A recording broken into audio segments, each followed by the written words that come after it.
अहम खबर खेल के मैदान से। जनूबी अफ्रीका के खिलाफ दूसरे टेस्ट की दूसरी इनिंग्स में पाकिस्तानी टीम 138 रन पर ढेर हो गई। जनूबी अफ्रीका को जीत के लिए 69 रन का आसान हदफ मिल गया है। आज पाकिस्तान ने 94 रन 4 विकेटों के नुकसान पर इनिंग्स शुरू की और स्कोर में खातिर ख्वाह इजाफा न कर सकी। बाबर आजम 50, मोहम्मद रिजवान 18, सलमान आगा 28 रन बनाकर आउट हो गए। जनूबी अफ्रीका के स्पिनर साइमन हार्मन ने 6 विकेटें हासिल की हैं। जनूबी अफ्रीका के खिलाफ दूसरे टेस्ट की दूसरी इनिंग्स में पाकिस्तानी टीम 138 रन पर ढेर हो गई है। जनूबी अफ्रीका को जीत के लिए 68 रन का आसान हदफ मिल गया है। आज पाकिस्तान ने 94 रन 4 विकेटों के नुकसान पर इनिंग्स शुरू की और स्कोर में खातिर ख्वाह इजाफा न कर सकी। बाबर आजम 50, मोहम्मद रिजवान 18, सलमान आगा 28 रन बनाकर आउट हुए, जबकि जनूबी अफ्रीका के स्पिनर साइमन हार्मर ने 6 विकेटें हासिल की हैं।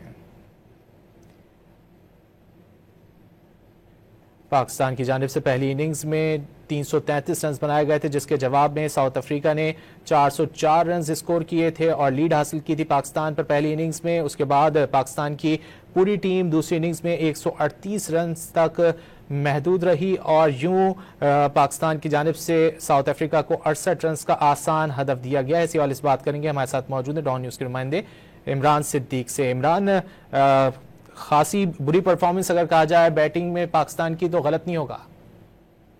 बिल्कुल, 4 विकेटों के नुकसान पर पाकिस्तान ने आज अपनी इनिंग्स शुरू की थी, तो लग हो रहा था कि बाबर आजम एक लंबी इनिंग्स खेलने में कामयाब होंगे, लेकिन वो सिर्फ 1 रन का इजाफा करके 50 बनाकर जो है वो पवेलियन लौट गए। उसके बाद मोहम्मद रिजवान भी 18 रन बना सके। और जो पहले हम बात कर रहे थे हमारे टैलेंटर्स की और साउथ अफ्रीका के टैलेंटर्स की, हमारे टैलेंटर्स ने इस मरतबा भी स्कोर में कोई इजाफा नहीं किया। नोमान अली 0 पर आउट हुए, शाहीन शाह अफरीदी 0 पर आउट हुए और फिर आसिफ अफरीदी 0 पर नॉट आउट रहे। तो टैलेंटर्स की जानिब से कोई इजाफा नहीं किया गया। सलमान अली आगा ने 28 रन स्कोर किए और पाकिस्तान की जो आखिरी 6 विकेटें हैं वो सिर्फ और सिर्फ 44 रन का इजाफा कर सके स्कोर में, क्योंकि 94 पर 4 थे और 138 पे पूरी टीम आउट हो गई। अब जनूबी अफ्रीका को जो है वो जीत के लिए आसान एक 68 रन का हदफ मिला है, जो लगता है यूं ही है कि जनूबी अफ्रीका की टीम जो है वो 1 से 1.5 घंटे में हासिल करके ये सीरीज 2-1 से बराबर कर देगी। इमरान, बहुत शुक्रिया इन तफसीलात के लिए।